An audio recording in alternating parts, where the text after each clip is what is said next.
La física, ¿no es cierto?, es la que nos va a ayudar muchísimo en plantear estos conceptos de la ingeniería.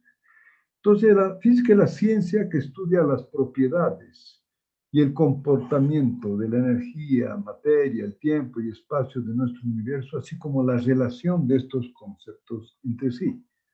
Entonces, es importante ver que la física es eh, la materia más importante para nosotros especialmente. Entonces, vamos. Entonces, voy a hacer una definición de la ingeniería estructural que la hizo un anónimo, no, es un anónimo que lo planteó de esta forma. Y quiero que tratemos de entender estos 5 conceptos iniciales que va a ser lo que nosotros tenemos que ejercer cuando ya seamos profesionales y tenemos que realizar varias estructuras. Entonces, como primer concepto, vamos a hablar que la ingeniería estructural es el arte de usar materiales. Entonces, tenemos que usar materiales. Ahí vamos a algunos ejemplos: el hormigón, el acero, la madera. Y ahí dice lo importante, cuyas propiedades, ¿verdad? Cuyas propiedades solo pueden ser estimadas en la mayoría de los casos. Aquí no hablamos de valores exactos, solo pueden ser estimadas. Entonces, fíjense, ya dijimos nosotros que cuáles eran estas propiedades de estos materiales, ¿verdad? Las propiedades que tenemos que ver en estos materiales es el módulo de Young, o si quieren el módulo longitudinal, el módulo transversal y el coeficiente de Poisson. Son las propiedades de los materiales. Por lo tanto, quiero que entendamos, esto tiene que ver con los materiales, ¿no? En la primera clase vimos varios conceptos donde no estaba claro que ustedes tenían de las propiedades de los materiales. Entonces, una vez que decimos es el arte de usar materiales, entonces aquí vamos a hacer page down. ¿Por qué no me está funcionando este page down? A ver, veremos si hay por acá. No me está funcionando, algo está bien.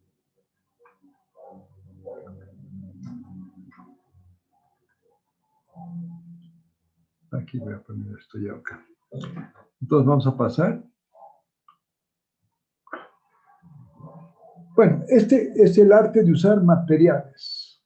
¿Para qué? Para construir estructuras reales. Y aquí están algunas que hemos realizado nosotros, además, ¿verdad? Aquí está el puente Gemelo, aquí está el edificio del Ministerio de Economía. Entonces, tenemos que construir estructuras reales. Y vemos ahí que solo pueden ser analizadas en forma aproximada. Y ahí es donde nosotros, en esta materia, vamos a estudiar el análisis de estas estructuras, utilizando estos materiales. Lo importante es que estas estructuras solo las podemos analizar en forma aproximada. Por lo tanto, ahí tienen que ver ustedes que por más que tengamos los mejores paquetes del mundo, la idealización de la parte física a un modelo matemático solo lo podemos hacer en forma aproximada. Sigamos. ¿Y para qué? Pero que al construir estas fuerzas, ¿qué tienen que hacer? Tienen que resistir efectos externos, porque ese es el objetivo de analizar la estructura. ¿Para qué? Para que resistan estas fuerzas externas. Y estas fuerzas externas, algunos ya vimos, las cargas gravitacionales, peso propio, carga viva, vientos, sismos, temperaturas, y obviamente otros efectos adicionales. Pero aquí viene un tema importante. ¿Por qué no es importante o no es lógico buscar la precisión máxima? Porque en primer lugar, aquí estas fuerzas no son conocidas con precisión. Entonces, ahí ya tenemos un problema, ¿verdad? No son conocidas con precisión. Por ejemplo, yo les pregunto, a ver, para que un poco la clase sea interactiva. Yo les pregunto, vamos a ir por orden, a ver, al señor Chambi. Yo le pregunto al señor Chambi, ¿qué velocidad de viento consideraría ustedes para hacer su estructura en el centro de la ciudad o en el alto?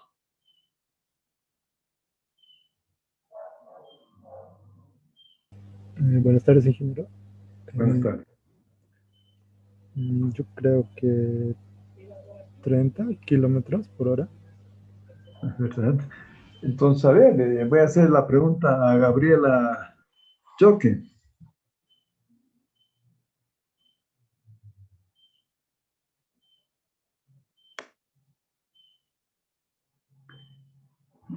Bueno, parece que Gabriela Choque no está todavía.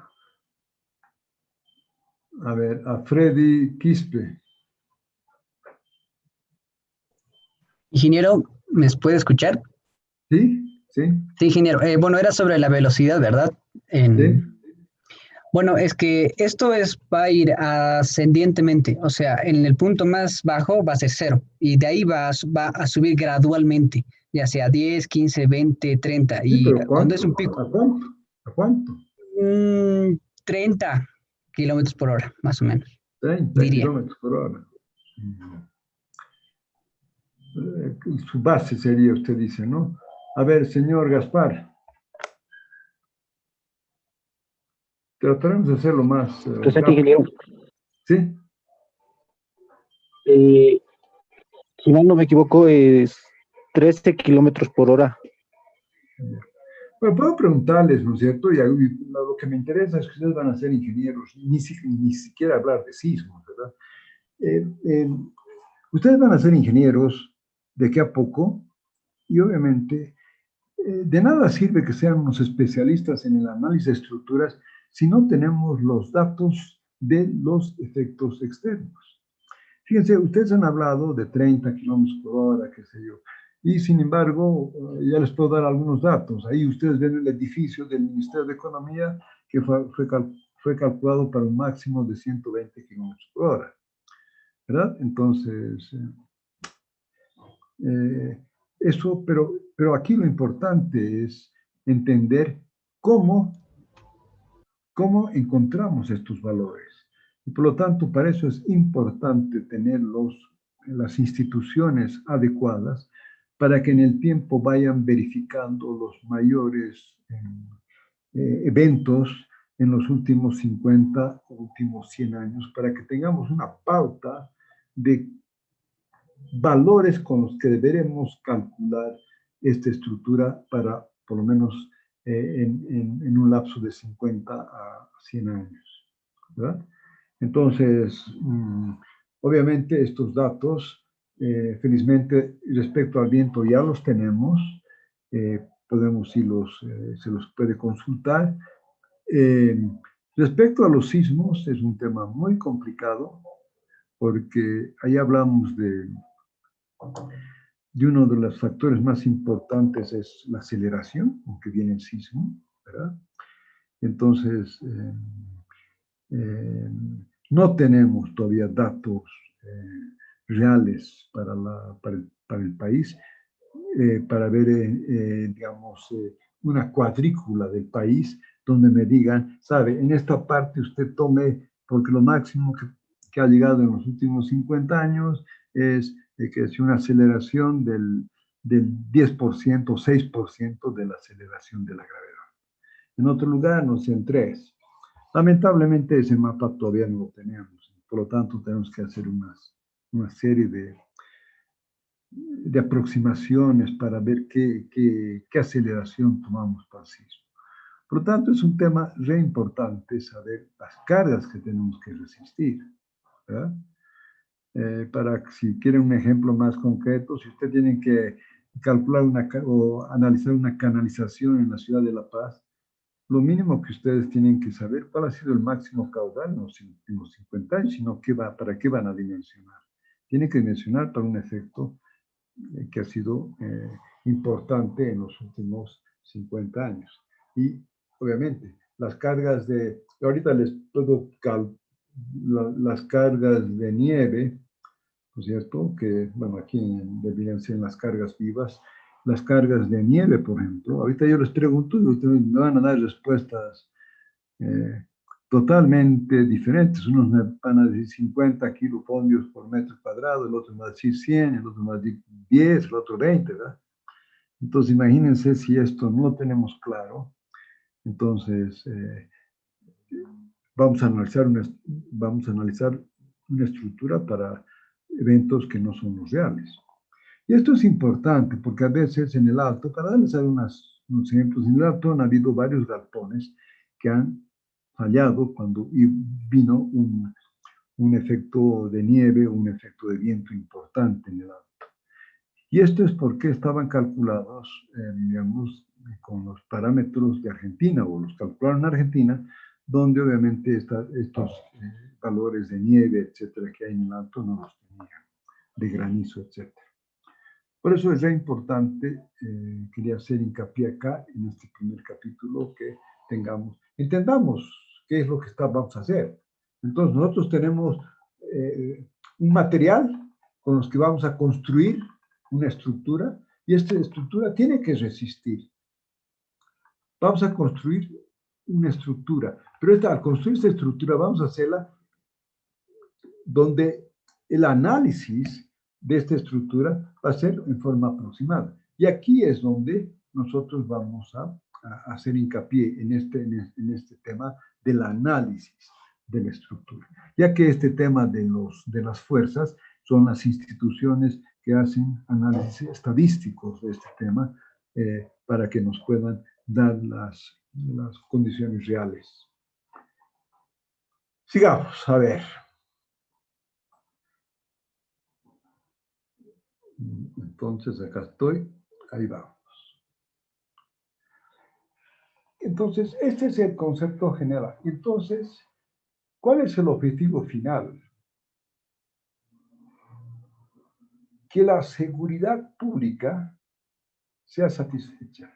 O sea, lo que tenemos que hacer es garantizar que este puente, o que este edificio, o que este muro de contención no se venga abajo, o sea, que resista las fuerzas. Y esa es nuestra responsabilidad ante la sociedad. Nosotros no podemos decir en ningún momento, obviamente, que ha habido un efecto muy grande o que me ha fallado el computador, no me ha dado los datos correctos, o no hay nada. La responsabilidad es nuestra. Y por lo tanto tenemos que tener estos factores claramente establecidos para que podamos dar esta seguridad al público.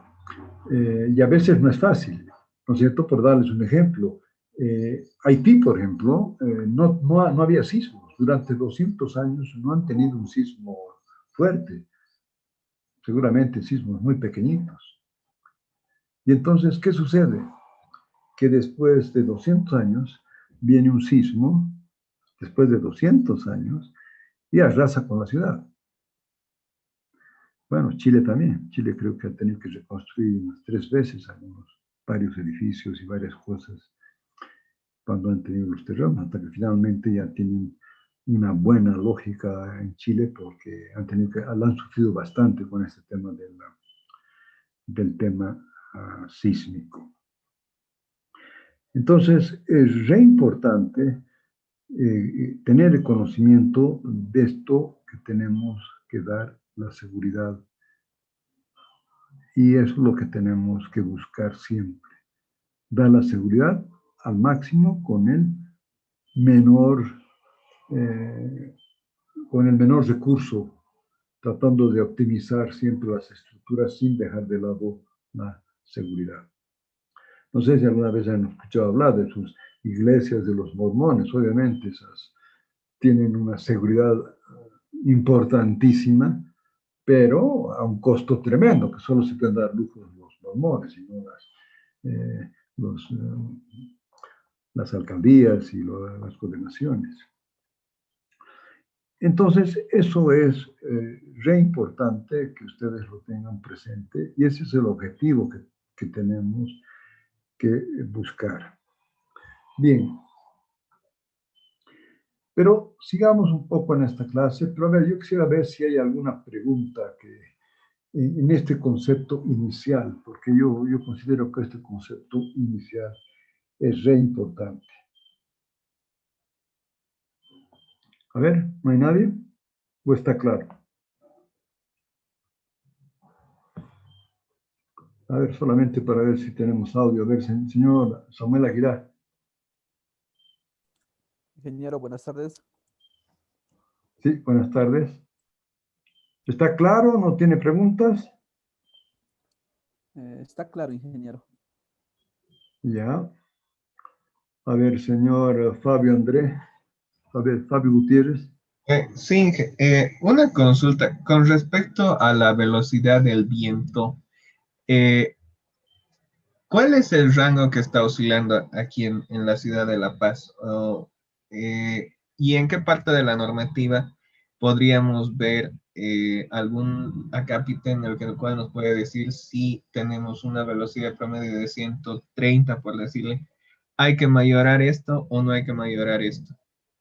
Bueno, sí, están las normas, ¿no es cierto? Las normas, y donde se encuentran, digo, las instituciones, ¿no? Usted puede consultar en Senami cuál ha sido el viento más fuerte, lo que en los últimos tiempos, no hay un rango. A usted le interesa el viento más fuerte, ¿no es cierto? O la nieve que se ha acumulado en un evento, cuál ha sido el máximo espesor que ha conseguido la nieve y cuánto se ha vuelto esta nieve. Obviamente que un poco aquí la experiencia es importante y también los datos que tienen estas normas para analizarlas, ¿no es cierto? Y en el tema sísmico, lamentablemente, como usted dice, no tenemos esos efectos. Entonces, me hace recuerdo mucho, además, no es solamente, especialmente en términos de viento, no es solamente la velocidad, sino como usted debe ver, eso se ve claramente en las carreras de Fórmula 1, es si es aerodinámica la estructura, o sea, qué efecto puede tener un mismo viento en una estructura cuadrada o en una estructura circular, ¿verdad? Entonces, para eso, yo me acuerdo mucho que al hacer la piscina olímpica, hace muchísimos años, sí, sabíamos que podíamos entrar con un viento de 120 kilómetros por hora, que estaba racional dentro de lo que había en ese momento, pero la forma que tiene la piscina olímpica de un paraboloide hiperbólico, ¿cómo determinamos la presión en cada punto de la estructura del viento? O sea, ustedes cuando hacen sus galpones, ustedes toman como si fuera una pared recta, ¿verdad? O en sus galpones, la succión y la acción, son 0,8 de la presión, etcétera. Pero cuando ya tiene estructuras complicadas como un paraboloide hiperbólico, no hay formas. Ahora hay simulaciones por computador que pueden ayudarnos a indicar qué presiones hay en cada punto de la estructura. Pero en ese entonces, en la piscina olímpica, cuando la realizamos, hicimos en Alemania un modelo y lo pasaron en un túnel de viento y donde nos dieron las presiones en cada punto de la estructura, ¿no es cierto? Para un viento girando cada 15 grados y con una determinada velocidad. Por lo tanto, este sí es un tema importante. Entonces, ahorita Senami es el que nos puede dar mayores informaciones respecto a la velocidad de viento. Después, en términos sísmicos, de la aceleración y de los efectos, había está el instituto que ha ido analizando desde el padre Cabré, ¿no es cierto?, que hizo sus mediciones, pero todavía no tenemos datos claros de qué es lo que podemos definir. Podemos asumir, ¿no es cierto? Como ejemplo, ¿no es cierto? Nosotros asumimos un 8% de la aceleración de la gravedad, pero asumiendo con experiencia lo que ha pasado en varios edificios. Entonces ahí viene un tema, ¿no es cierto?, que la gente usa y me dice, y voy a preguntar a algunos de ustedes estudiantes de ingeniería, me dicen, a ver, al señor, a ver, no sé si la señorita Gabriela Choque ya está ahí. A ver, señorita Gabriela, a ver, en la ciudad de La Paz, ¿cuál es el concepto que usted tiene de una estructura antisísmica?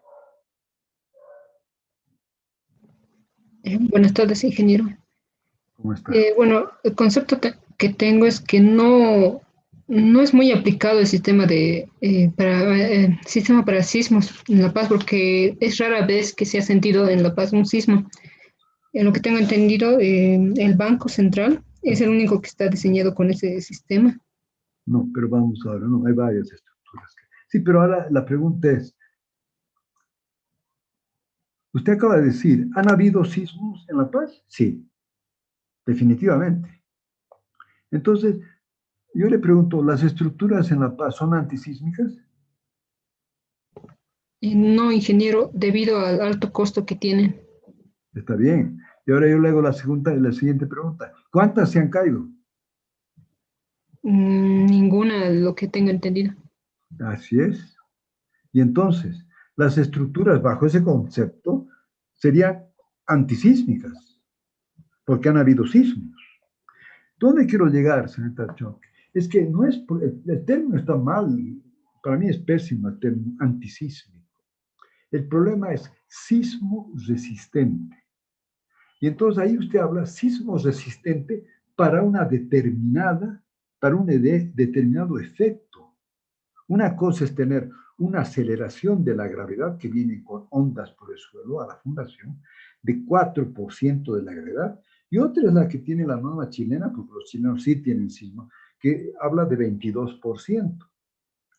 Y lo que ha pasado en San Francisco cuando hubo un sismo en California, en toda esta franja que hay que tiene varios problemas donde se chocan las dos placas, ¿no? La continental con la... Entonces, ¿qué sucede? Que para ser claros, entonces en temas sísmicos podemos hablar de sismos resistentes para determinadas aceleraciones. Entonces, La Paz, todos los edificios de La Paz han sido sismos resistentes para los sismos que han habido hasta ahora en la ciudad de La Paz, porque han habido sismos. Yo trabajaba en una consultora al principio, en el piso 13 del centro, en un edificio, y no varias veces, pero algunas veces hemos tenido que bajar cuando sentíamos que el edificio se movía, y han habido sismos. Entonces, lo que por eso es tan importante saber, no es nomás, es que ya se ha llevado el sismo. Usted puede llevar el sismo en todo, y usted en cualquier paquete existe cómo llevar el sismo. El problema, ¿cómo llevo este efecto sísmico con los valores que sí son posibles en los próximos años, o en los próximos 50 años, o en los próximos 100 años?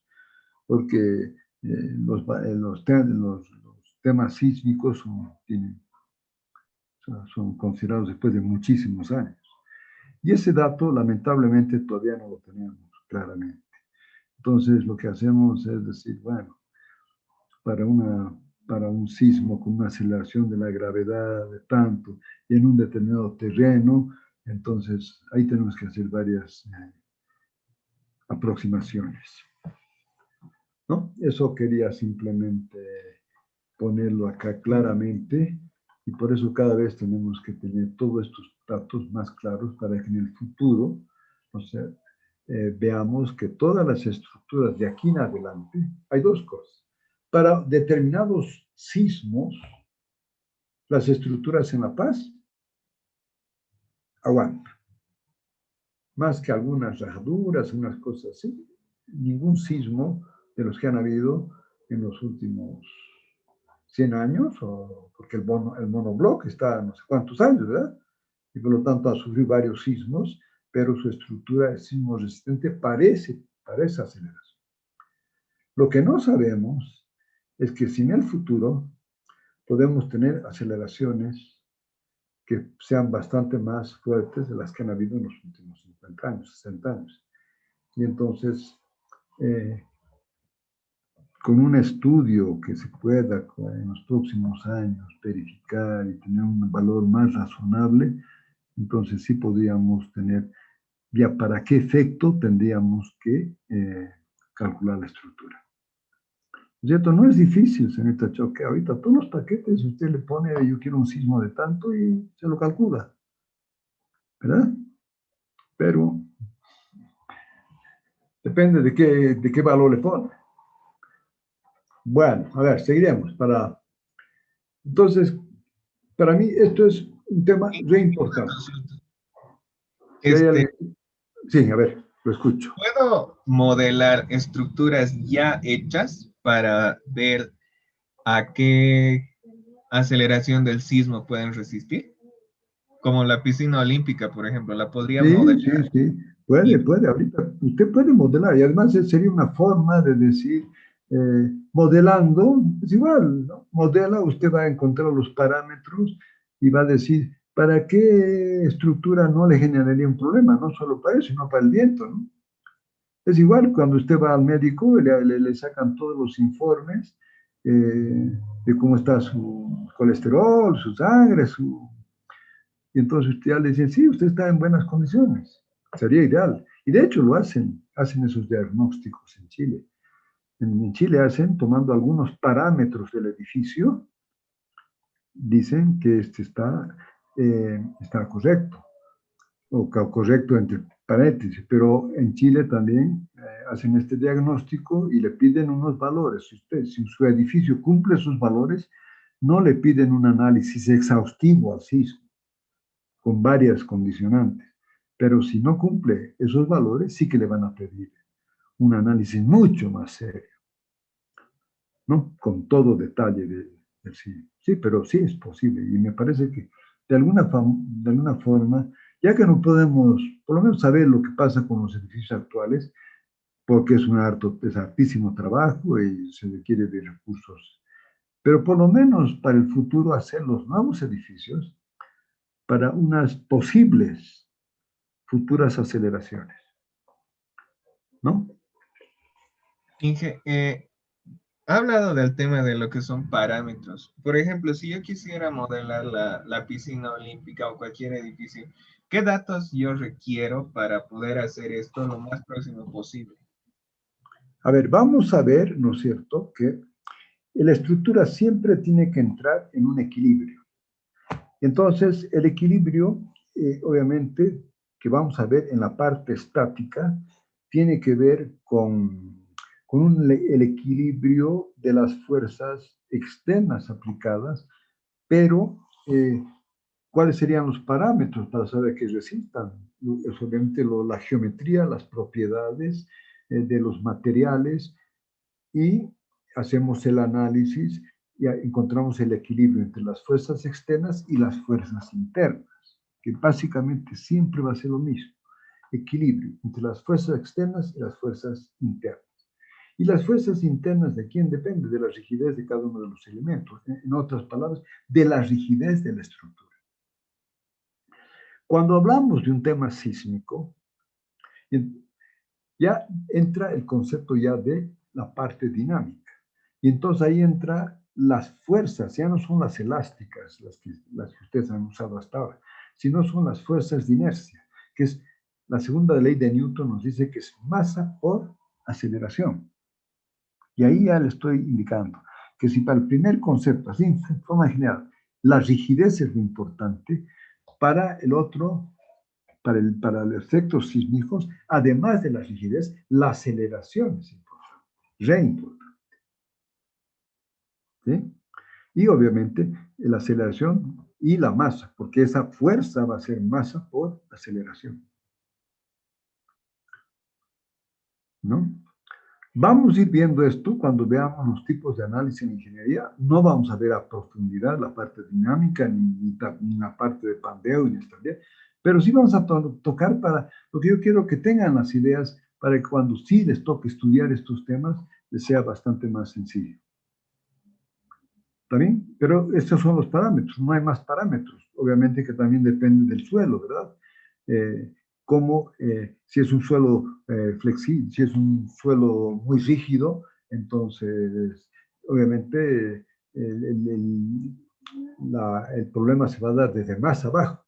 Pero si es un suelo más deformable, entonces va a amortiguar un poco la onda que viene por ahí abajo. Pero podemos tener una clase específica de este tema sísmico, que es re importante para mí, pero ahorita no, porque tenemos que avanzar con la materia. No sé si está claro, no sé quién me consultó, creo que ha sido... ¿Sí, señor?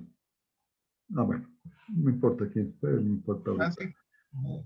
Sí, sí, que está claro hasta ahora. Gracias. Ya. Entonces vamos siguiendo un poquito ahora. Entonces, este es el problema. Yo quiero primero, es como decía uno de los libros que siempre yo considero que son importantísimos, de Wilson, y él dice en su página inicial, si usted tuviera 5 minutos para resolver un problema, y si no lo resuelve, bueno, lo mandan al paredón. Y él dice, tómese de los 5 minutos, 3 minutos para entender el problema y 2 para solucionarlo. Entonces, el problema, a mi juicio, es que muy pocas veces entendemos realmente el problema. Y obviamente, si no lo entendemos a fondo el problema, menos vamos a poder resolverlo. ¿Verdad? Solamente a raíz de esto que hemos hablado, que me parece importante. Entonces, por eso hago hincapié en este primer capítulo que vamos a ver, que son los conceptos básicos, porque ¿qué es lo que queremos hacer? Bueno, aquí ya está claro. Construir estructuras usando materiales cuyas propiedades no las tenemos muy claras, un análisis aproximado y para que resistan fuerzas que no son conocidas con precisión. Por eso llamamos el arte, ¿no es cierto? La ingeniería estructural es un arte, ¿verdad? De considerar todos estos factores. Bien, pero sigamos. Si no hay más preguntas, vamos. Entonces, ahí tenemos otro concepto importante que ahora habíamos tocado un poquito. ¿Cuál es el objetivo de la mecánica estructural? Entonces, habíamos dicho que al construir, digamos, edificios, construir estructuras importantes, es determinar el comportamiento de la estructura. Ese es el análisis, cuando hablábamos anteriormente del análisis. El análisis tiene que ser determinar el comportamiento de una estructura sometida a cargas, a efectos externos. Y entonces, aquí podemos ver que en estos objetivos, a lo largo de nuestra historia, se ha tratado de comprender las leyes que gobiernan los fenómenos naturales. Y los plasmamos en general en un lenguaje matemático, a través de ecuaciones que pueden determinar su comportamiento. Ese es el objetivo siempre, ¿no es cierto? La parte física, plasmarla en un lenguaje matemático que podemos sí resolver. Y en este caso, por lo tanto, el objetivo de la mecánica estructural es determinar justamente este comportamiento sometida a estos efectos externos. El conocimiento del comportamiento de esta estructura nos permite asegurar que cada una de sus componentes, y en conjunto, cumplan con los requisitos especificados para su buen funcionamiento, especialmente los que se refieren a su seguridad. Por lo tanto, lo que nos interesa ahora es determinar el comportamiento de una estructura a través de un lenguaje matemático. Generalmente es una ecuación diferencial que gobierna el problema. Y ahora la pregunta siempre está, ¿y qué significa el comportamiento de una estructura? Eso lo vamos a ver con más claridad más adelante, pero significa que conozcamos las variables del problema que definen su comportamiento, ¿verdad? ¿Y cuáles son esas variables? Y así que no podemos pasar de la segunda clase sin tener todos claros que esas son las variables, ¿no es cierto? Son las tensiones, las deformaciones y los desplazamientos. Y todo eso queremos plasmarlos en un lenguaje matemático. A rigor, este es el concepto general que quiero que lo tengamos muy claro. A ver, vamos. Bueno, y en general, ¿no es cierto? ¿Cómo hacemos esto? Simplemente, ¿cómo hacemos una estructura? Es, primero, tenemos que generar el modelo de lo que queremos, y para hacer eso tenemos que generar un modelo físico. Y obviamente que inicialmente tenemos que hacer un predimensionamiento, ¿verdad? O sea, si usted quiere hacer edificio, tiene que predimensionar, tiene que ser por la experiencia, y estas columnas las vamos a hacer de tanto por tanto, etc. Con lápiz y papel y lo pone en un plano. Recién ahí usted entra al análisis de la estructura, ¿no? Ahí pone los efectos externos y analiza la estructura. ¿Y qué significa analizar la estructura? Lo que acabamos de decir, significa determinar su comportamiento. Y, por lo tanto, significa determinar las tensiones, deformaciones y desplazamientos en cada punto de la estructura, de los elementos que la componen y de la estructura en general. Y una vez que hemos hecho análisis, ahí sí podemos verificar que estamos cumpliendo lo establecido. En otras palabras, que los desplazamientos están dentro de los que habíamos visto que son permitidos, que las deformaciones no van a hacer que el material se fisure y las tensiones van a evitar que el material entre en colapso. Y por lo tanto, ahí sí verificamos. Y si no verifica, obviamente modificamos la estructura para que cumpla hasta llegar a lo que entendemos que sea la estructura final. Bien, vamos. Si esto está claro.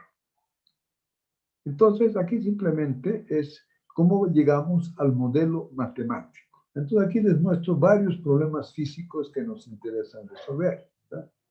Aquí vemos, por ejemplo, un edificio, vemos un puente colgante, ¿no? Tipo puente gemelo, vemos una cercha, que ven ustedes por todos lados, las famosas cerchas, y también la estructura del pavimento, de un pavimento debido a un tráfico, a un clima, todos son del mismo problema. Aquí tenemos que definir las tensiones en el pavimento para que estén dentro de las tensiones establecidas, etc. Entonces, ese es el problema físico. Entonces, como este problema físico, ¿cómo lo vamos a poder resolver? Tenemos que plantear con este problema físico un modelo matemático. Y este modelo matemático que vamos a plantear, obviamente, ahí ya tenemos que entrar en este modelo matemático con condicionantes que generan sistemas de ecuaciones diferenciales. Entonces, la idealización, ahora queremos ver claro, la idealización de este problema físico a este modelo matemático, como vemos acá. A ver, una consulta, ¿se ve el cursor o no se ve el cursor cuando lo muevo? Se ve, Sí, se ingeniero. ve, ingeniero. ¿Cómo? Se ve. Ya, ok. Perfecto, gracias. Entonces, cuando vamos a representar este problema a través de un modelo, vamos a idealizar este problema físico que ven a través de un modelo matemático. Y para hacer este modelo matemático requiere asumir estas condicionantes, que en su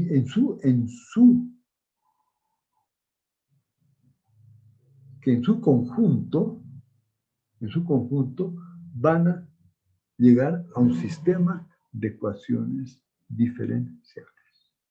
Entonces tenemos los vínculos, tenemos las solicitaciones externas, tenemos los elementos que componen la estructura, tenemos los materiales, los tipos de materiales, y todo esto nos va a generar un sistema de ecuaciones diferenciales. Ahora, ¿cuál ha sido el problema? A ver, esto conocían hace 120 años. No es que con el computador recién se han podido resolver, ¿no? No tiene nada que ver el computador con el tema del planteamiento del problema. Entonces, ¿cuál es el gran problema que tenían todas estas personas de hace 120 años? Ustedes seguramente han escuchado hablar en el curso que han tomado hasta ahora, a Bernoulli, a Hooke, a todas estas personas que plantearon el modelo matemático en su época, hace 120 años atrás.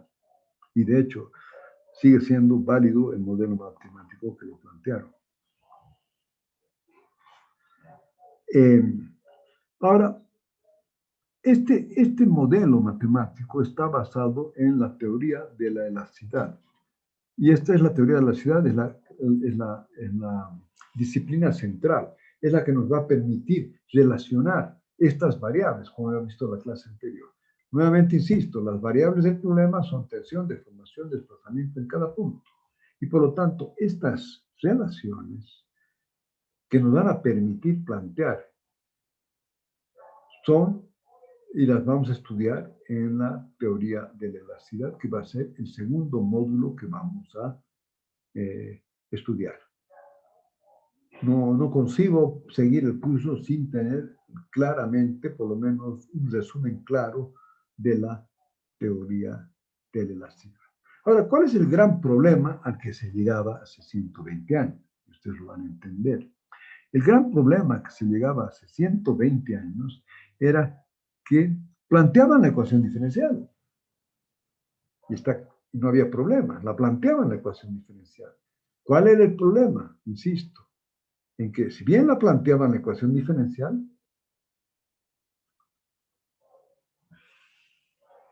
la solución analítica, no había solución analítica para esa ecuación diferencial. No sé si ustedes cuando estudiaban ecuaciones diferenciales podían resolver cualquier ecuación diferencial. A ver, esa es una pregunta que me interesa saber cómo andamos. A ver, señor Pauline Rojas. Pauline Rojas, no sé. ¿Está ahí?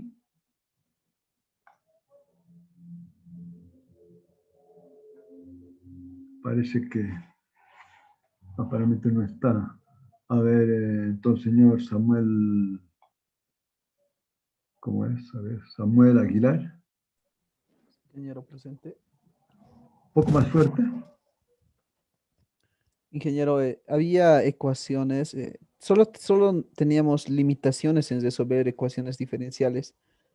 Había muchas ecuaciones que no podíamos resolver, pero con algunos métodos nos acercábamos, ¿no?, a la solución y Correcto. estábamos limitados, ¿no?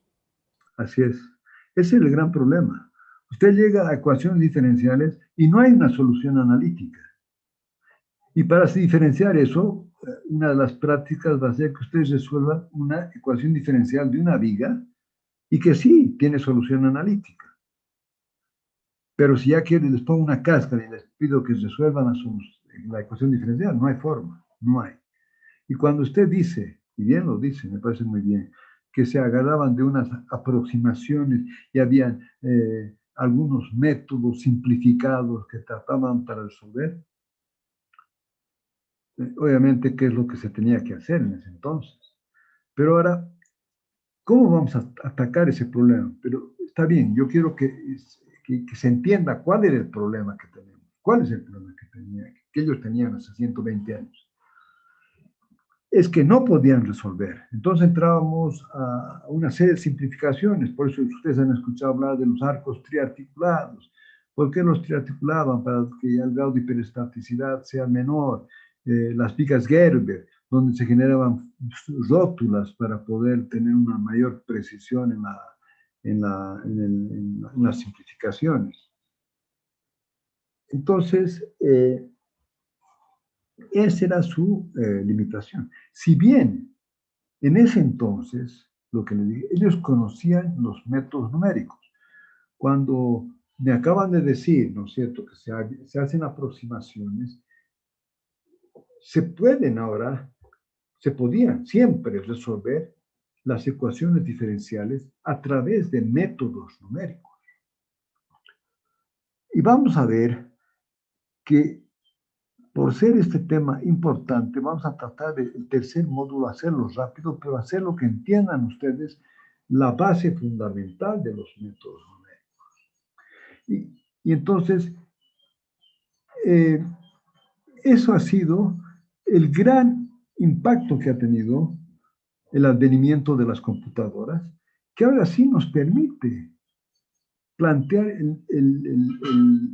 métodos numéricos con la aproximación importantísimas, o sea, aproximaciones hasta donde ustedes quieran.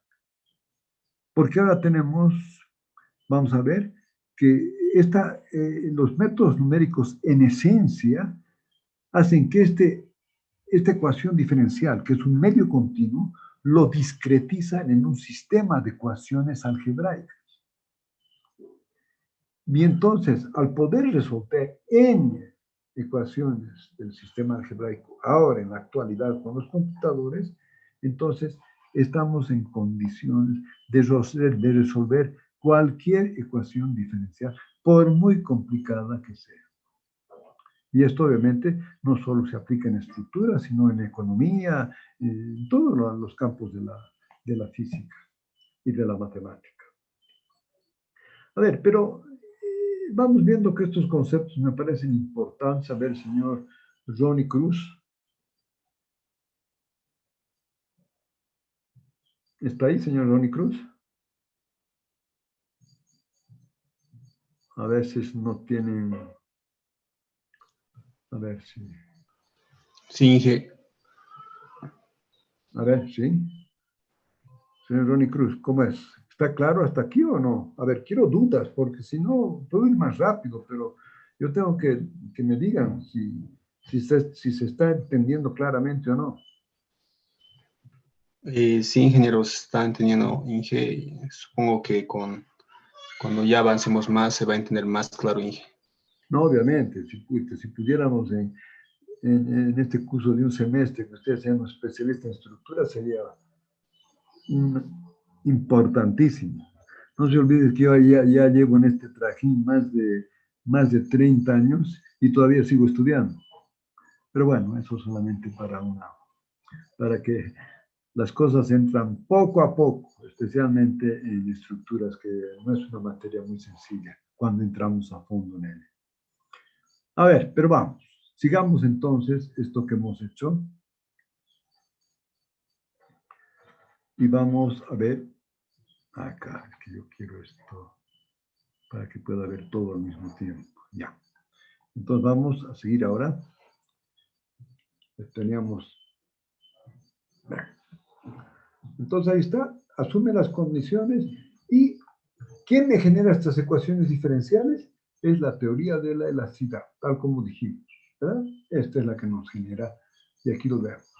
Asumimos todas las condiciones que vimos anteriormente y ahí, con la teoría de la elasticidad, planteamos el modelo matemático.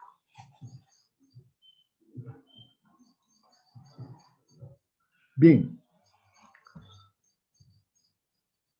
Entonces, ¿cómo vamos a resolver ahora?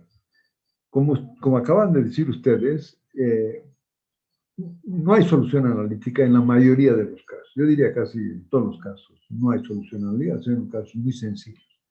Y por lo tanto, para resolver este sistema de ecuaciones diferenciales, vamos a plantear los métodos numéricos. Y dentro de los métodos numéricos, uno de los más utilizados es el método de elementos finitos. Y básicamente, para que tengan una idea, en los métodos numéricos, ¿qué es lo que buscan conceptualmente? Que la variable continua la volvemos una variable discreta. Y al ser una variable discreta, puedo plantear un sistema de ecuaciones algebraico. Resuelvo la variable discreta y vuelvo, y entonces sí puedo resolver el continuo. Vuelvo hacia la variable continua. Este tema yo creo que es fundamental que lo entendamos. Señor, a ver, vamos a ver si... A ver, señor Juan Aruquipa.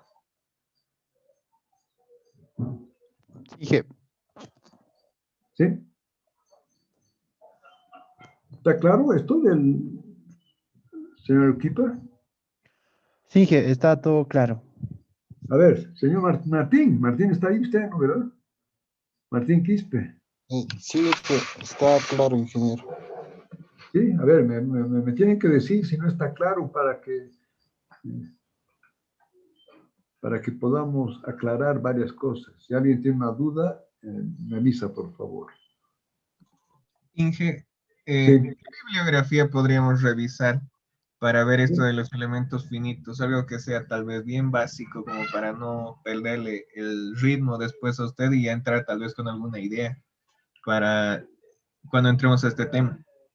Bueno, les voy a dar la bibliografía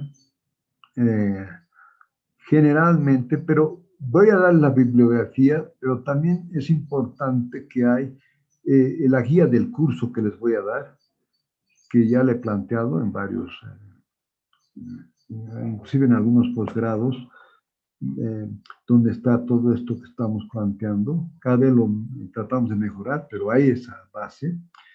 Y voy a darle lo que yo considero los libros más importantes que se siguen usando en varios posgrados que he visto últimamente, que son el BAT, Sienkiewicz.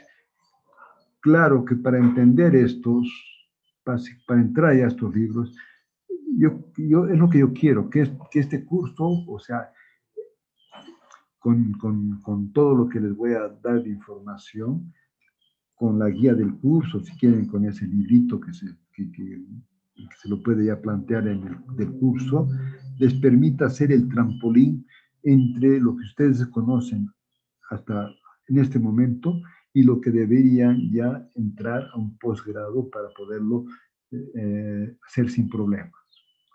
Sí, hay un montón de alumnos que han ido a los posgrados y les ha ido relativamente bien, a la gran mayoría, con estos conceptos iniciales que han llevado. El ir a un posgrado igual pueden, pero sin estos conceptos la cosa se les hace bastante más difícil. ¿Sí? Entonces, vamos a ver que el que me va a representar la teoría de la ciudad me va a permitir representar el comportamiento de la estructura. Entonces, vamos a ir entonces ahora, y ahí vemos, ¿no? Entonces, ¿cómo representamos? Para que no se olviden, con esas tres variables que entran ahí, entran al juego, que son re importantes. Tensión, deformación y desplazamiento.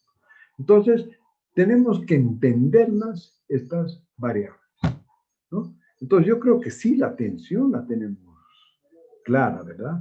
Entonces, aquí voy a ver para que veamos cómo la planteamos a la tensión, y ahí la tengo, ¿no? Se considera un punto cualquiera de una estructura que usted la ha cortado, hace un corte, y aquí en este punto tendríamos que ver cuál es la tensión. y la tensión en este punto sería el área, ¿no es cierto?, que la dividimos entre, perdón, la fuerza aplicada que la dividimos entre el área.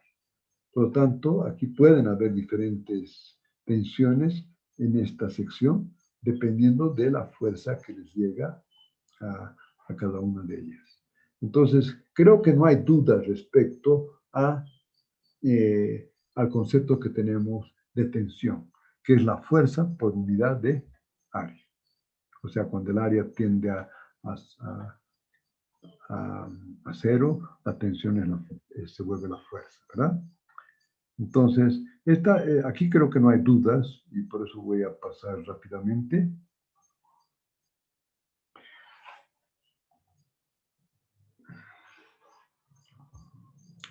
¿No? Por lo tanto, la tensión es el delta F, que es el diferencial de fuerza, dividido por el diferencial área cuando el área tiende a infinito, es lo que nos interesa. Entonces, con esto queremos decir que en cada punto ustedes requieren saber la tensión para poder comparar con la tensión admisible de los materiales. Bien, sigamos.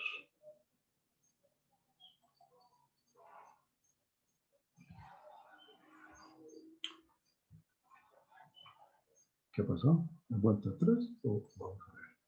Bueno, ahora vamos a ver. Exacto. Entonces, ahora fíjense, cuando usted aplica esta carga a una viga, ¿vale? Con una cosa sencilla. Con una viga, este cuerpo va a sufrir un desplazamiento, o sea, se va a deformar todo el cuerpo, ¿verdad? O sea, de esta configuración inicial pasa a la configuración que vemos punteada. Todo eso significa que este cuerpo elástico que tenemos acá está sometida a un sistema de cargas que está acá y que está sometido a un conjunto de restricciones y por lo tanto van a haber cambios en la estructura. Esto lo hacemos para indicar que aquí hay dos cambios que van a ser importantes, por eso hemos visto deformación y desplazamiento al mismo tiempo. Creo que gráficamente es posible de esta forma sencilla tener claramente el problema. Entonces, vamos a tomar un punto cualquiera, un punto A cualquiera de la viga en su posición inicial. A rigor, si consideraríamos las tres dimensiones, sería un paralelepípedo, pero haremos que una de las dimensiones es muy pequeña, por lo tanto nos podemos simplificar a un rectángulo. Un punto representa un rectángulo, ¿verdad? Bien. Entonces, este punto A tiene dos componentes. Una vez que usted aplica esta carga, sucede que ese punto pasa a esta posición A'. Pero a esa posición A', ese rectángulo ha dejado de ser un rectángulo, ¿no? Ahí se deforma. Eso significa que eso ya no es un rectángulo, puede ser un trapecio, digamos, en este caso.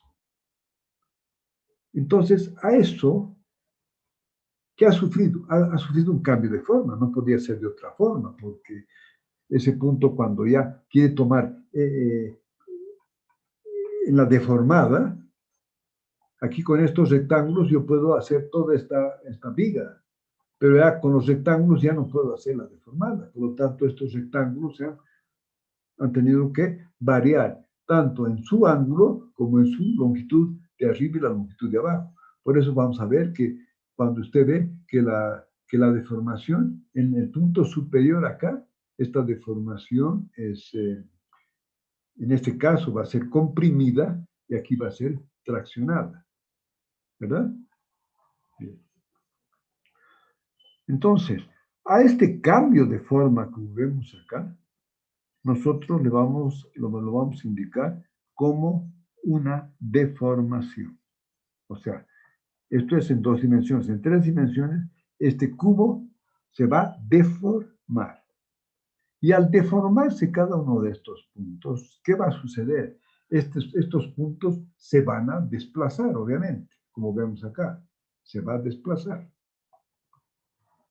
Y entonces, a ese punto, lo que se desplaza, tal como dice su nombre, le vamos a ver que esta distancia que vamos a ver acá es lo que vamos a llamar desplazamiento. Entonces, a ver, ahora sí me gustaría bastante que me digan qué dudas tienen respecto a estas tres variables que son el fundamento de la mecánica estructural. A ver. ¿Hay alguien que quiere hablar e indicar? A ver, señor Bebeto. Pintas, ¿no?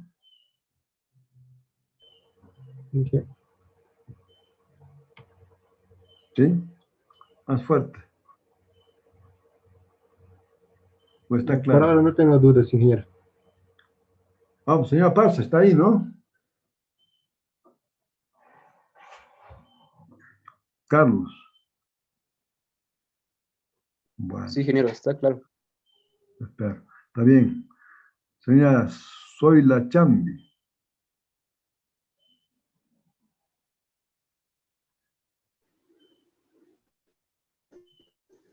Sí, ya está.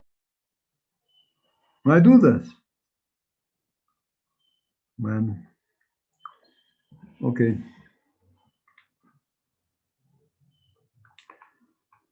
Entonces ya tenemos las variables. Sigamos entonces con las presentaciones.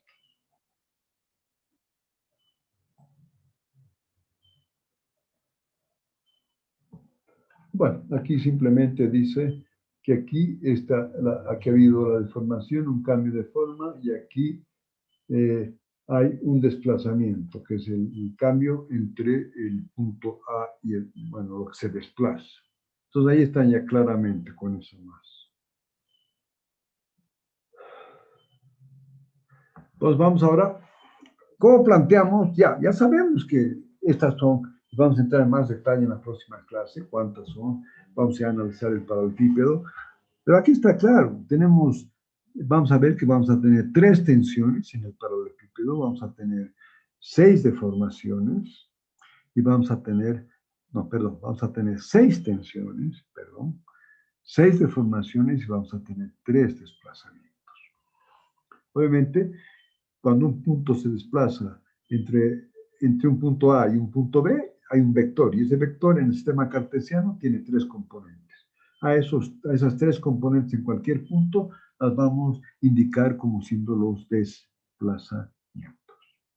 Respecto a las tensiones, ustedes van a ver que vamos a tener tensiones normales en un punto cualquiera, o en un paralelepípedo que representa un punto cualquiera. Vamos a tener en el sistema cartesiano las tensiones que vienen, digamos, en una forma perpendicular, una forma inclinada hacia el paralelepípedo, las podemos descomponer en las tensiones normales y en las tensiones tangenciales.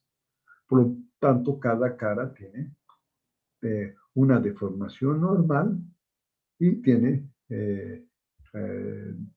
las tensiones tangenciales. Tiene una tensión normal y tiene las tensiones tangenciales. Vamos a ver que estás haciendo las ecuaciones de equilibrio después. Tenemos 6 tensiones, 3 tensiones normales y 3 tensiones tangenciales.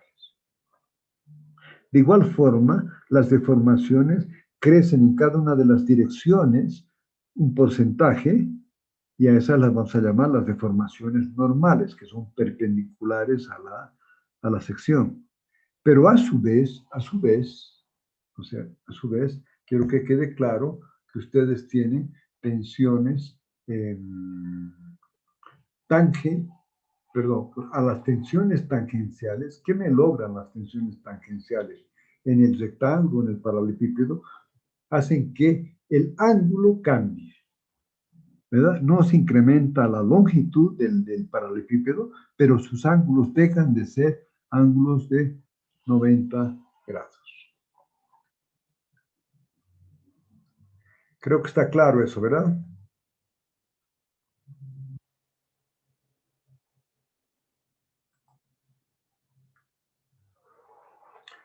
¿Sí? Entonces ahí, ahora, a ver, las tensiones tangenciales siguen las cenas. Por lo tanto, el paralelepípedo, sus ángulos cambian, ¿verdad? Con esta, la próxima vez vamos a ver con calma cada uno de los temas y los vamos a ver en pizarra.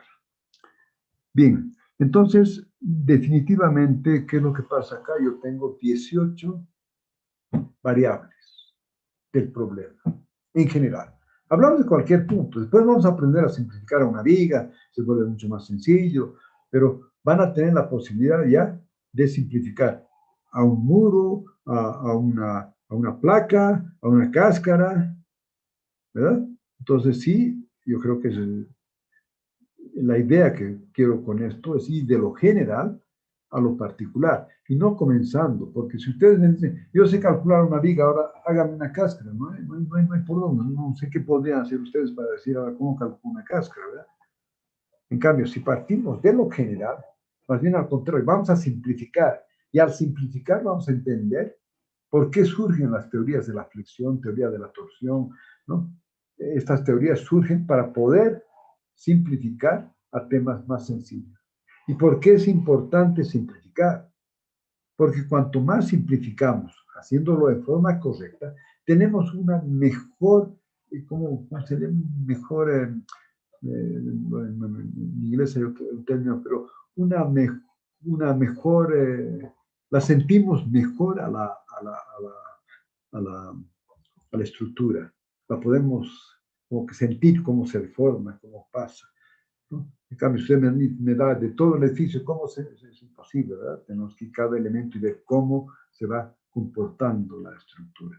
Y cuanto más simplifiquemos en forma adecuada, nos permite tener una mejor apreciación de esto.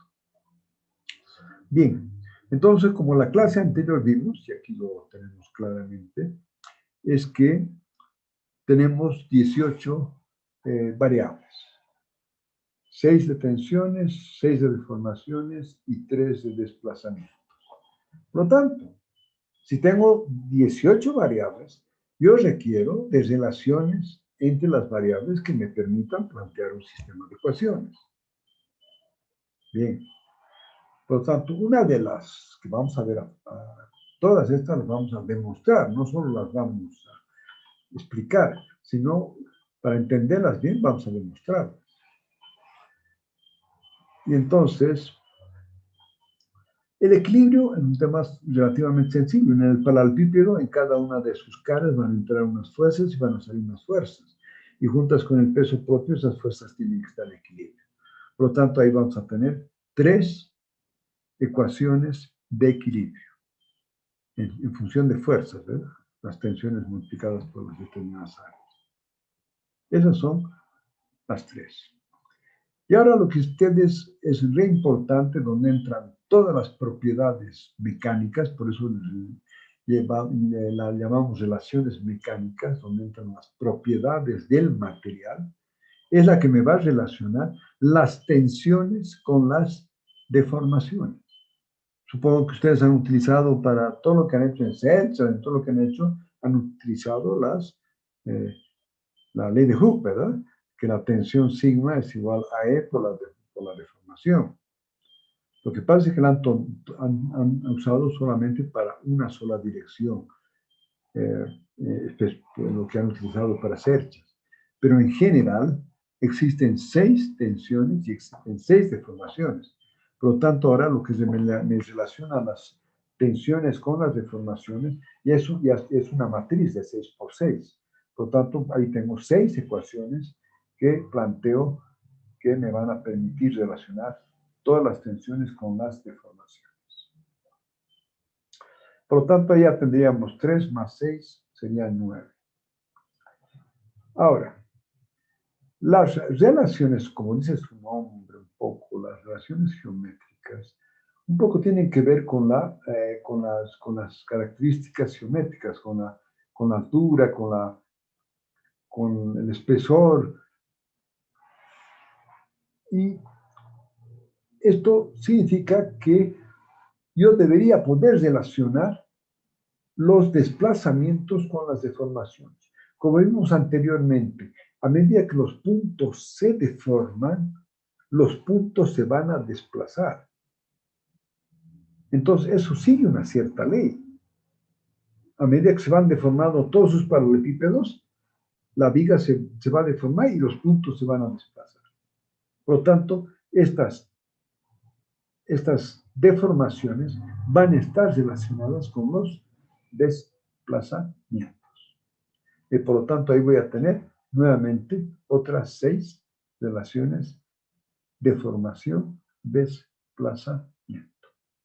Ahora bien, adicionalmente, tenemos las relaciones de compatibilidad. Así como cuando hacemos en el paralelepípedo, en el equilibrio del paralelepípedo, un poco para que tratemos de entendernos un poco claramente. Cuando hacemos una relación entre fuerzas o entre tensiones, como ustedes quieran, por unidad de área, fuerzas por unidad de área, en el paralelepípedo, todas estas tienen que estar en equilibrio con el peso con las fuerzas gravitacionales, con el peso gravitacional o las fuerzas de inercia que llaman. Tienen que estar en equilibrio, no pueden ser cualquiera de las tensiones. Cumplen un requisito, y ese requisito es el equilibrio. De la misma forma, cuando este paralelepípedo comienza a cambiar su forma, existe un requisito entre las deformaciones para que mantenga su continuidad el paralelepípedo sin fisurarse y sin romperse. Es que las deformaciones, las 6 deformaciones, tienen que guardar ciertas, así como en las fuerzas del equilibrio, estas tienen que guardar estas deformaciones un concepto de compatibilidad.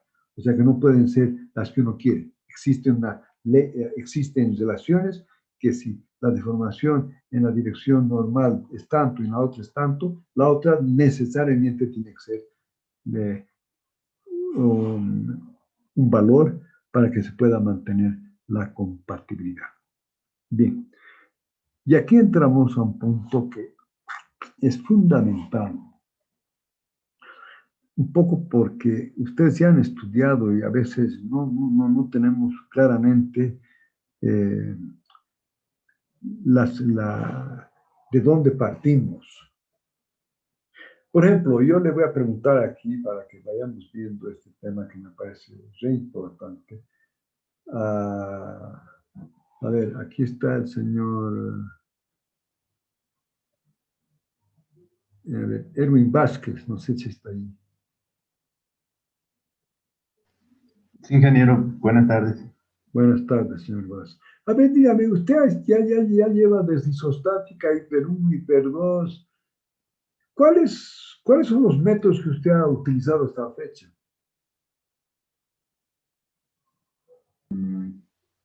Algunos, dígame. Pero métodos para determinar solicitaciones, ingeniero, para ser más claros. ¿O a qué se refiere? Sí, claramente. Es que todos los métodos, como digo, para hacer el análisis de una estructura, nosotros tenemos que determinar cuando habla de solicitaciones, supongo que se refiere a las tensiones, ¿verdad? Exactamente. Nosotros requerimos conocer tensiones, deformaciones y desplazamiento. Ese es en el fondo lo que tenemos que hacer.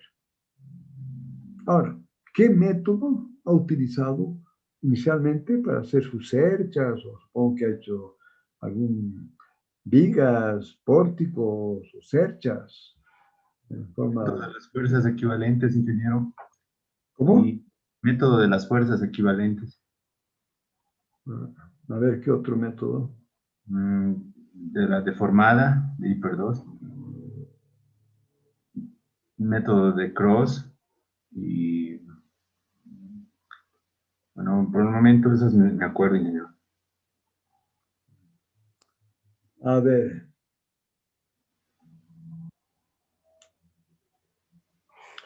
A ver si aquí tengo, si puedo ver alguno más. Ahorita ahí.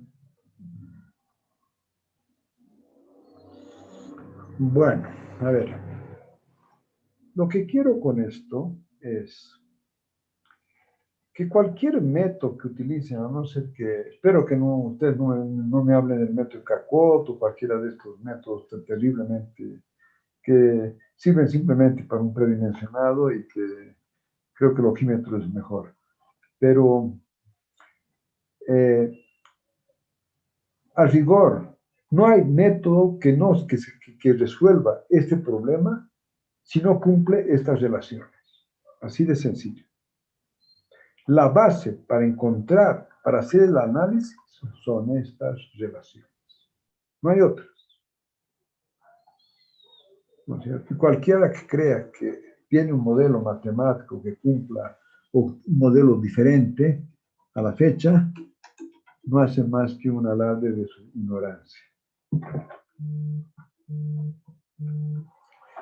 Entonces, ahora quiero por eso. Ustedes, cuando han hecho hiper 2, vamos a hablar, porque usted acaba de hablar del método de Cross, ¿verdad? Entonces, el método de Cross no es nada más, porque es un método real. Ese método de Cross, si bien no lo muestra, que es lo triste, porque, bueno, él lo tenía muy claro, Cross, y ha sido brillante cuando hizo el método de Cross, pero hace exactamente estas relaciones. Y las variables en el método de Cross son exactamente las que estamos viendo nosotros. Calcula los desplazamientos, que en este caso es el giro, y con el giro calcula después los momentos, que teniendo el momento puedo calcular la tensión en cualquier punto, y teniendo la tensión en cualquier punto puedo calcular la deformación en cualquier punto. Entonces, el método de Cross usa exactamente la de equilibrio, las relaciones mecánicas y las relaciones geométricas. Esto lo vamos a ver, planteamos un sistema de ecuaciones. Inicialmente es una ecuación diferencial y después discretizamos, como vimos, y vamos a tener un sistema algebraico. Lo que hace Cross es este sistema algebraico, lo resuelve a través de una solución de este sistema en forma iterativa. Por lo tanto, cuando ustedes hacen el tiki, tiki, taca, taca, taca, están resolviendo esto mismo en forma iterativa. Por lo tanto, están usando exactamente estas mismas leyes simplificadas para un tema unidimensional. Y eso es lo que vamos a tratar de entender. Eso es lo que se llama, en general, el método de los desplazamientos. Por lo tanto, el método de Cross es una forma de presentar el método de los desplazamientos cuando no había computadora. Obviamente ahora con computadora, por más que hubiera sido muy bonito el método de Cross, ya no tiene sentido utilizarlo. No tiene sentido porque nosotros metemos la matriz y la invierte en la matriz, ya no tengo que estar haciendo en forma iterativa. En forma iterativa era cuando yo no tenía la forma de resolver un sistema, ni siquiera de 15 ecuaciones a 15 incógnitas. Bien, entonces, este método se va a llamar el método de los se va a llamar, es el método de los desplazamientos. Y vamos a ver que también, ¿por qué se llama el método de los desplazamientos? Porque la ecuación de equilibrio la vamos a llevar hacia vamos a ir sustituyendo las variables de estas 15 ecuaciones, 15 relaciones. Vamos a reemplazar primero las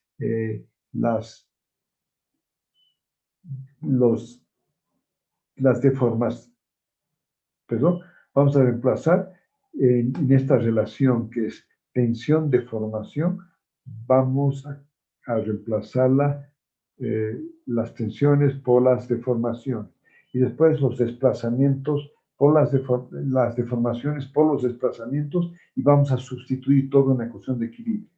Por lo tanto, se llama el método de los desplazamientos porque vamos a calcular primero la variable desplazamiento Y después vamos a calcular la variable de formación y después la tensión. Por eso también se llama el método del equilibrio, o método de los desplazamientos. ¿Y por qué método del equilibrio? Porque la ecuación a la que vamos a ir simplificando es a la ecuación de equilibrio. Y también se va a llamar el método de la rigidez, lo vamos a ver un poquito después, porque los coeficientes van a ser coeficientes de rigidez. Y por lo tanto, ese es el método de los desplazamientos, y es el más utilizado, y vamos a después decir un poco por qué. La única diferencia con el método de las fuerzas, que es hiper 1, es que ya no utilizamos, bueno, se utilizan las relaciones mecánicas, las relaciones geométricas y las relaciones de compatibilidad, y se sustituye todo a las deformaciones y se las lleva a las relaciones de compatibilidad. Por eso, y a las relaciones de compatibilidad en términos de tensiones. Por eso se llama, tensión es fuerza, ¿no? Con la de Arepo pues se llama el método de las fuerzas. Pero lo que quiero establecer, porque esto lo vamos a ver con mucho más cuidado, quiero establecer que en base a estas 4 relaciones están los 2 métodos que ahorita se resuelven estructuras, que son el método de las fuerzas y el método de los desplazamientos. No hay otro. Ahora, que obviamente que el método de los desplazamientos, que todas estas relaciones las ponemos como las ha hecho Cross de una forma cuando no había computador, es perfecto, es el método de Cross. Pero estas son, no hay otro método más que el método de las fuerzas y el método de los desplazamientos. A ver, sobre esto quisiera ver antes de que, aquí lo vamos a parar un poquito, quiero hacer algunas consultas a ustedes, pero quisiera antes de terminar la clase, si esto ha sido claro o no ha sido claro. Y un poco también para ver, ahora sí ya tengo 21 alumnos, ya no son los 25 que habían al principio, seguramente algunos no han podido. Primera pregunta es, bueno, iremos por partes. La primera pregunta es, a ver, señor, vamos por orden, señor Bebeto, al ser Bebeto, si tiene alguna duda, señor Chambi, señor Casas, señorita Chambi, señor Condori, Patricio Condori, señor Toco, señor Vázquez, a ver, señor Gutiérrez, señor Freddy Quispe, señorita Gabriela Choque, Juan Aruquipa, señor Martín, señor Espinosa, Milton, señor Oblitas, señor Rojas, bueno, están ahí, señor Aguilar, señor Alcón, está ahí señor Alcón, no hay dudas, ¿no? Si alguno de ustedes hasta aquí tiene dudas, porque esta es la base, si entendemos esto, el curso va a ser bastante más sencillo. A ver, espero sus comentarios antes de terminar este módulo. Ingeniero, buenas noches, o buenas tardes, perdón. Estaríamos hablando cuando usted hablaba de una viga, de dividirlo en elementos finitos. ¿Sí?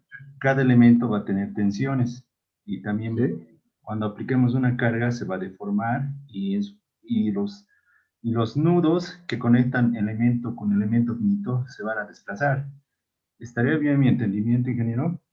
Sí, pero ahora ahí vamos a ver, ¿no? Lo que pasa es cuando simplificamos, vamos a simplificar la viga a un conjunto de elementos unidimensionales.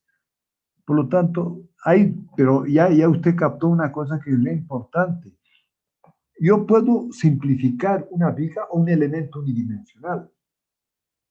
Pero, ¿cuál es el problema? Eso significa que si yo tengo un agujero en una parte de la viga, eso ya no lo puedo representar a través de un elemento unidimensional. Por lo tanto, voy a ser obligado a representarlo a través de un elemento bidimensional. ¿Sí? Entonces, ahí tengo que considerar ya 2 dimensiones.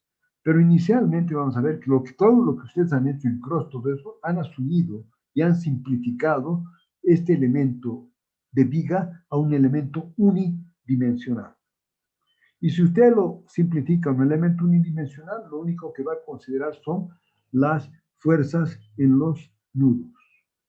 Y las fuerzas en los nudos, obviamente, que me van a representar el comportamiento, tensión, deformación a lo largo de este elemento, van a ser los giros y los desplazamientos verticales. Y en este caso, inclusive, despreciamos el desplazamiento horizontal. Y los giros están relacionados con las fuerzas, ahí surge la variable momento, que no es nada más que una representación de tensiones. Pero ese es el concepto, sí, la pregunta es buena, pero vamos a ver que cuando comencemos a simplificar va a ser re importante esto que usted acaba de decir. ¿Alguna otra pregunta?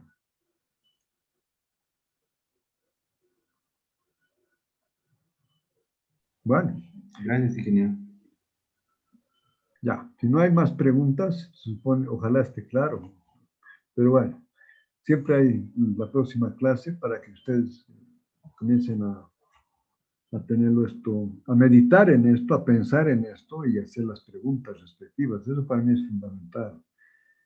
Bueno, ahora, yo no sé si quedó claro, hoy día yo no sabía si las clases iban a ser a las 3:30 de la tarde o a las 15, a las 5:30. Yo no sé si, bueno, con 21 acá estarían confirmando que las clases los jueves van a ser de 5:30 a 7. A ver, me gustaría que si alguien tuviera una observación a esto, lo diga para que ya la próxima clase podamos definir esto. No, ya estaría definido si no hay observación, que todas las clases serían de 5:30 a 7, martes, jueves y sábado. Bien. Bueno, esta presentación va un poquito más. Me hubiera encantado que tenga yo ya esta presentación, digamos, para todo el curso. Hubiera sido sensacional, pero bueno, estoy trabajando en eso, pero no es fácil hacer esto. Y no es la parte conceptual, sino es para que la gráfica coincida con lo que estamos haciendo. Hay que ser un experto en estos temas. Y como no lo soy, tardo hartísimo. Pero sí, a partir de la otra clase ya vamos a entrar con la guía del curso, ¿no? Que tiene 5 capítulos, la guía del curso, para que con eso vayamos, ustedes tengan un respaldo y que ustedes van a tener eso en PDF, ¿verdad? Bueno, si no hay más preguntas, aquí lo dejamos y nos vemos el sábado. A ver, si no hay nada más. ¿Alguien? ¿Alguna pregunta? Muy bien.